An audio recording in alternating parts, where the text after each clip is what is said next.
Olá, bem-vindos ao Portal de Luz. Na semana passada, nós falamos sobre o significado verdadeiro do Natal, a fim de nos ajudar a aproveitar essa data tão importante para vivenciarmos de maneira mais profunda os ensinamentos de Jesus. No entanto, como trazer os exemplos do Mestre para a nossa vida prática? O que devemos priorizar e por onde começar? Nós vamos refletir juntos sobre tudo isso no programa de hoje. Mas antes nós vamos convidar todos vocês para ouvirmos juntos a prece na voz de Chico Xavier. Jesus, quando chegaste à terra, através das palhas da manjedoura, aguardava-te a Escritura, como sendo a luz para os que jazem assentados nas trevas. E em verdade, Senhor, as sombras dominavam o mundo inteiro, sombras no trabalho em forma de escravidão, sombras na justiça em forma de crueldade, sombras no templo em forma de fanatismo, sombras na governança em forma de tirania, sombras na mente do povo em forma de ignorância e de miséria. Pouco a pouco, no entanto, ao clarão de tua infinita bondade, quebraram-se as algemas da escravidão, transformou-se a crueldade em apreciáveis direitos humanos, transmudou-se o fanatismo em fé raciocinada, transformou-se a tirania em administração e gradualmente a ignorância e a miséria vão recebendo o socorro da escola e da solidariedade. Entretanto, Senhor, ainda sobram trevas no amor em forma de egoísmo, egoísmo no lar, egoísmo no afeto, egoísmo na caridade, egoísmo na prestação de serviço. O Natal chegou, a data que marca a vinda de Jesus entre nós. E nós temos falado sobre como aproveitar essa época tão especial do ano para buscarmos repensar nossos valores e sermos mais fraternos, mais amorosos, como ele nos ensinou. Mas como concretizar os exemplos do Mestre na nossa rotina diária? Por onde devemos começar? Quando se trata de fazer mudanças nos nossos hábitos, na nossa conduta moral, sempre corremos o risco de falar muito, proferir belas palavras e mesmo desejar a mudança sinceramente, mas pouco conseguir realizar na prática. Como Jesus pode ser o leme de nossas vidas? Certa vez, nos idos do ano de 2013, a doutora Marlene Nobre disse o seguinte: talvez eu tenha muitas dificuldades para ser uma serva fiel. No entanto, no íntimo da minha alma, é isso que eu quero. É isso que eu anseio com toda a pureza que eu possa vir a ter, que eu tenha ou que eu imagino ter. Nós todos que já nos encontramos convictos de que Jesus é o caminho, mas ainda percebemos dentro de nós mesmos as nossas limitações, as dificuldades, nós podemos nos identificar com o relato humilde da nossa querida doutora Marlene. Cada um sabe das suas más inclinações que deve combater, das suas quedas, mas nós desejamos todos seguir os passos do nosso Mestre, servir a causa do amor que ele nos apresentou. Mas por onde será que devemos começar para colocarmos Jesus no leme das nossas vidas? Ao elegermos o Cristo como nosso modelo e guia, nós avançamos para uma compreensão clara da sua célebre frase: não se pode servir a Deus e a Mamon. O desafio para se seguir o Mestre requer entendimento da nossa parte e esforço. Abandonar as ilusões da vaidade, do materialismo, para vivenciar os valores eternos do espírito. E apesar de sabermos das alegrias que as conquistas espirituais nos trazem, por que é tão difícil abandonarmos o nosso homem velho, os nossos maus hábitos, as nossas vaidades? Porque nós ainda nos apegamos às coisas e aos prazeres transitórios, sem perceber que todos eles são de fato efêmeros e neles, de certa forma, nós gostamos de permanecer. Disse-nos o Mestre ainda também: eu vim para servir. Se ele assim nos disse, também nós devemos nos conscientizar de que a rota a ser seguida é a do serviço no bem, de forma constante, incessante. Se elencarmos em nossa memória os exemplos que temos dos seguidores fiéis de Jesus ao longo da história, inevitavelmente vamos encontrar essa entrega ao semelhante como a principal característica do comportamento de todos eles. A doutora Marlene também falou sobre isso quando ela disse o seguinte: o problema que temos vivido é que os cristãos de hoje querem ser servidos e não servirem. E isso nos afasta de Jesus. Aquele que deseja compreender a mensagem de Jesus e trazê-la em atos concretos para a própria vida, deve se dispor a abandonar a transitoriedade da vida terrena e seguir o exemplo que nos foi legado por ele. E colocar Jesus no leme significa também não se indignar nem questionar as situações que se apresentam desafiadoras na nossa encarnação e que venham a surgir na nossa caminhada. O benfeitor Emmanuel, no livro Fonte Viva, nos lembra sobre a confiança que devemos ter sempre e ressalta assim: dizes poder confiar no poder do Cristo, mas se o dia aparece em cores contrárias à tua expectativa, demonstras deplorável indigência de fé na inconformação. E quem de nós nunca se sentiu assim? Nós perdemos o ânimo, perdemos a fé quando nos frustramos com alguma situação. E, aliás, a própria frustração já é em si mesma a prova de que ainda não compreendemos que o amor de Deus tudo permeia, que estamos seguros na luz de Deus e de que os problemas podem parecer terríveis, mas são situações transitórias que estão ali justamente para nos ensinar a acreditar nas leis perfeitas de amor e de justiça de Deus e justamente nos ajudar a nos reajustarmos a essas leis. O exercício sincero para que os ensinamentos de Jesus possam pautar os nossos dias nos pede essa entrega. Emmanuel também diz assim: declaras aceitar o Evangelho na sua simplicidade e pureza. Contudo, se o Senhor te pede algum sacrifício perfeitamente compatível com as tuas possibilidades, exibes incontestável carência de cooperação, lançando reptos e solicitando reparações. Em todos os momentos de nossas vidas, sejam eles felizes ou desafiadores, nós podemos escolher o caminho exemplificado por Jesus. Não que seja fácil, mas é possível.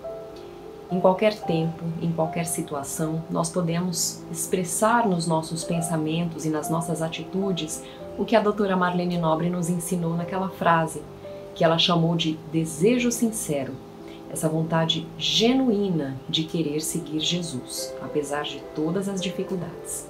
Ainda somos limitados, mas já estamos convictos do que queremos. Reconhecemos humildemente as nossas dificuldades, mas desejamos melhorar, aprender e avançar. Nós somos capazes de sacrifícios gigantescos em nossas vidas, por exemplo, para outros assuntos, o culto ao corpo, a conquista de bens materiais que nós sonhamos, ou tantas outras coisas.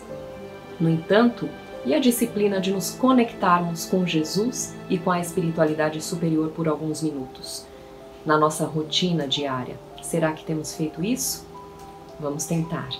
Jesus pode seguir no leme de nossas vidas, mas para tanto é preciso que nós nos entreguemos, que vivenciemos o Cristo e que o sigamos. Deixar que Jesus esteja no leme não significa esperar algum milagre, algum acontecimento, mas efetivamente colocarmos nós mesmos a favor do serviço. Realizar, trabalhar, cultivar valores espirituais e eternos, buscar melhorar as nossas próprias escolhas no dia a dia de hoje, agora e sempre. Nós vamos agora para um breve intervalo e voltamos já.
Nós vamos ouvir agora a nossa amiga Sandra Marinho no quadro Educa a Tua Alma. Olá, queridos amigos, queridas amigas. Hoje falaremos um pouco sobre a visão que Jesus tinha em relação à mulher. O mestre fez questão de deixar claro em diversas ocasiões durante a sua trajetória aqui na Terra sua posição singularmente revolucionária para a época.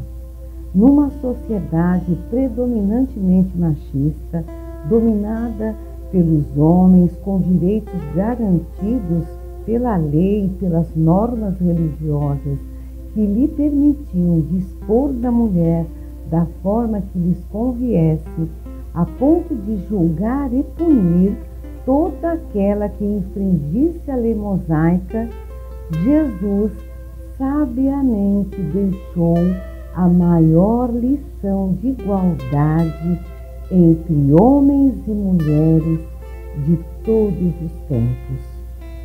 Sem alarde, sem declarações espetaculosas, ele deixou gravado para todos sempre a verdadeira lição de que todos somos iguais perante Deus. Frase que infelizmente soa solta, vazia para muitos nos dias atuais e persiste em fazer parte de muitas culturas. O espírito Humberto de Campos, para escrever a sua obra, em especial o livro Boa Nova, psicografado por Chico Xavier, teve acesso, lá no plano espiritual, a vastíssimo material bibliográfico sobre a vida de Jesus e os fatos da época em que ele esteve aqui entre nós. É como se ele nos contasse, além dos fatos, também o que acontecia nos bastidores, as conversas que mantinha com seus discípulos na intimidade, as reações e de como ele era o psicólogo de muitos que o cercavam. Enfim, recomendo a leitura a todos, do livro Boa Nova, para aqueles que desejam apurar o entendimento sobre alguns dos mais significativos ensinamentos nele contidos. No que tange, então, a mulher, temos a descrição detalhada do quase apedrejamento da mulher adúltera, em que ele, diante da turba, já com pedras em punho, aguardavam somente a manifestação dele para apedrejar a pobre. Quando Jesus inesperadamente virou o jogo, quando deixou à consciência de cada um a decisão com a célebre frase: aquele que estiver sem pecado, atire a primeira pedra. Interessante que no livro Boa Nova, no capítulo 13, logo após o episódio, quando a multidão se afastou e a mulher tomou o seu caminho, feliz e agradecida, seus discípulos não sofrearam a indignação e lhes encheram de perguntas. Por que não condenou a mulher de vida censurável? Não se tratava de uma adúltera? E a pergunta de João: Mestre, por que não condenastes a meretriz de vida infame? Jesus calmamente devolve a pergunta com outros questionamentos, dizendo: quais as razões que aduzes em favor dessa condenação? Sabes o motivo por que a pobre se prostituiu? Terá sofrido alguma vez a dureza das vicissitudes da vida que ela atravessou? E diante da insistência de João, sem se perturbar, o mestre esclareceu: ninguém pode contestar que ela tenha pecado, mas quem está irrepreensível na face da terra? Existem sacerdotes, filósofos e magistrados que prostituíram as suas almas ao mais baixo preço. Percebem aí o senso de justiça do mestre? Ele coloca todos na mesma régua, na mesma condição de pecadores, mas na continuidade de suas ponderações junto aos apóstolos, ele chama atenção às prováveis condições de miséria, sem nenhuma benesse que possivelmente impulsionou a moça a amar a vida que levava. E de outra parte, os favorecidos do mundo agiam pelo próprio prazer, pela ganância. pela sede de poder. Vale a pena ler, eu resumi bastante, a sequência, tá, do que nos conta Humberto de Campos nesta lição. E aí temos mais uma vez Jesus rompendo as barreiras dos preconceitos e do rigor descabido das leis e costumes vigentes, evidenciando que a mulher está no mesmo patamar do homem e sem distinção é merecedora da mesma consideração. Não para aí, viu, os testemunhos de Jesus no que toca à condição dos espíritos que reencarnam como mulher. Nós prosseguiremos com certeza futuramente com este tema aqui no programa. Aguardem. Um grande abraço e até o próximo encontro. E agora nós vamos ouvir o nosso amigo Maida com o Momento Doutrinário. Olá, amigas e amigos, sejam bem-vindos a mais um Momento Doutrinário. Convidamos a todos para concluirmos nossas reflexões a respeito dos milagres e vamos iniciar com a quinta pergunta. Jesus produzia milagres? Milagres, na acepção da palavra, não, pois Jesus, como ele próprio disse no Evangelho de Mateus, capítulo 5, versículo 17, não pensem que vim revogar a lei ou os profetas. Não vim para revogar, vim para cumprir. Se Jesus veio cumprir as leis eternas, imutáveis e incorruptíveis do universo, então tudo cumpriu em equilíbrio com estas leis. Relembramos que a pouca evolução existente na Terra, planeta de provas e expiações, onde estamos encarnados, não propicia hoje como não propiciava na época de Jesus, muito menos ainda a possibilidade de percebermos todas as leis e grandiosidade do universo. Eis a razão porque parte das realizações de Jesus são atribuídas como milagres. Eram, para a época, acontecimentos inexplicáveis, fora do comum das leis da natureza, algo que ninguém podia ou ainda entre a maioria das pessoas podem ser explicados como possíveis. O Espiritismo, no entanto, ensina que sempre há uma explicação plausível para estes acontecimentos e que tudo ocorre em obediência às leis naturais. O objetivo das curas ou outras realizações feitas por Jesus e tidas como milagres, na realidade ocorreram para mostrar ao mundo que Jesus era realmente o enviado de Deus e, além disso, o objetivo era revelar a misericórdia do Criador e seu plano para a humanidade. Jesus, na verdade, é o espírito mais evoluído, puro, perfeito que já se encarnou na Terra. Era e é dotado de um imenso amor pelas criaturas e tem uma enorme vontade de ajudar. Estava, portanto, apto a realizar tantas curas, 35 conforme relatado nos Evangelhos, as quais são perfeitamente explicáveis à luz do Espiritismo.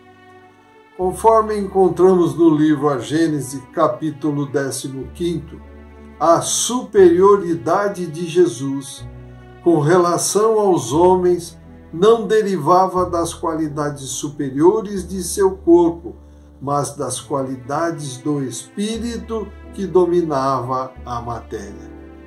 Por ser um espírito extremamente evoluído, sem mais necessidade de encarnação, era difícil a ele manter-se na matéria. Sua passagem por aqui foi missionária para ajudar a humanidade carecida do conhecimento espiritual e do amor ao próximo. Assim, a alma constantemente desprendia-se o que lhe dava a chamada dupla vista, que é a capacidade de enxergar com os olhos do Espírito.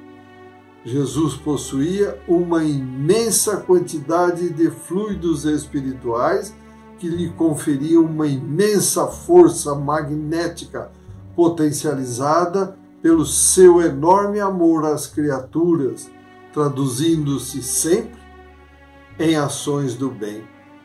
Os fluidos são o princípio elementar de tudo na natureza.